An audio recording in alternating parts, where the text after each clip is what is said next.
August 1944. France is free. After 4 years of occupation, German forces retreat and Allied troops advance. Cities erupt in celebration. Church bells ring across towns and villages. Tricolor flags reappear in windows where they had been hidden for years. Strangers embrace in the streets, laughing and crying at the same time. For the nation, liberation feels final, like a moral reset, like history has been corrected. But liberation does not arrive gently. As the parades fade, another France begins to surface. One without music or flags. A France shaped by anger that has been accumulating for 4 long years. In towns and villages across France, women are pulled from their homes. Some are dragged by their hair. Others stumble barefoot through streets, lined with neighbors they have known all their lives. There are no judges waiting, no charges read aloud, no trials, only clippers. This moment becomes known as épuration sauvage, the wild purge. It begins in the weeks following liberation and continues through the end of 1944.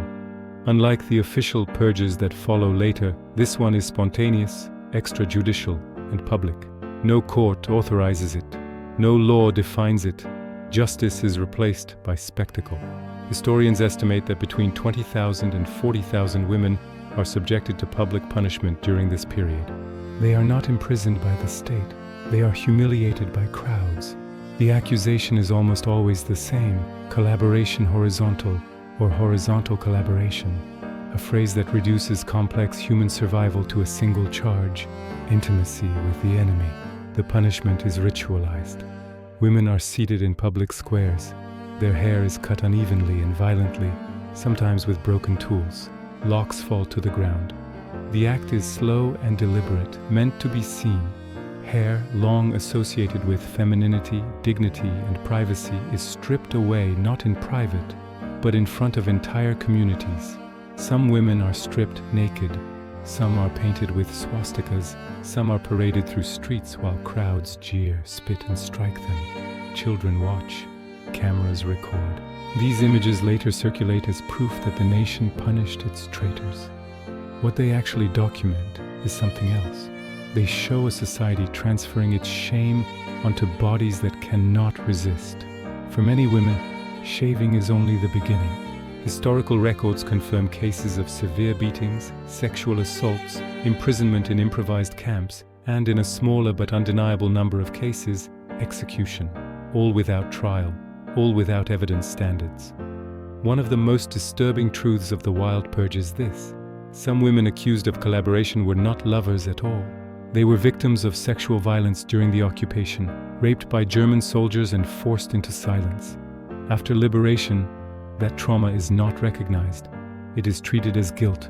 They are punished twice, first by the occupiers and then by their own country. Why women? France does conduct official purges after the war. Between 1944 and 1949, approximately 300,000 collaboration cases are investigated by the state. Around 6,000 death sentences are issued, though far fewer are actually carried out. But these processes are slow, bureaucratic, and politically sensitive. Many male collaborators, particularly those involved in economic cooperation, reintegrate quietly. Businessmen return to offices. Officials resume careers.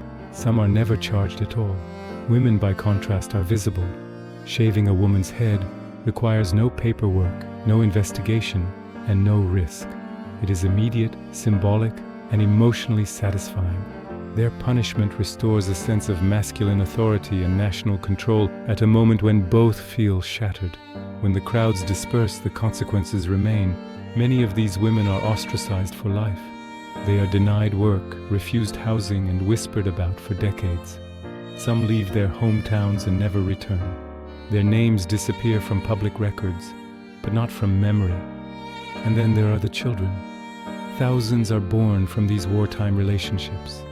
They are labeled the bastards of the Boche. Some are denied identity papers. Some are barred from schools. Many grow up isolated, punished for circumstances beyond their control. For decades, France chooses silence. The national story focuses on resistance, heroism, and unity.